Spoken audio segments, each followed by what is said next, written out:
This Dalton Wade Real Estate Group property video is presented by Henry Mata.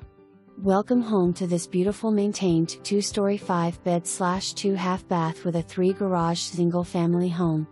As you enter the home, you will enjoy this open floor plan with plenty of natural lighting and vaulted ceilings.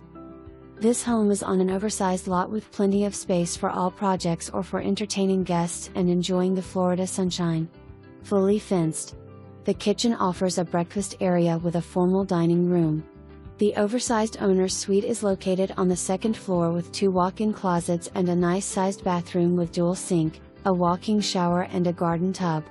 One of the bedrooms is located on the first floor, which can be used as an office or as your guest room. All other rooms are located on the second floor. Brand new solar panel $46,000. Settlers Creek is a quiet, well-kept community with low HOA and no CDD.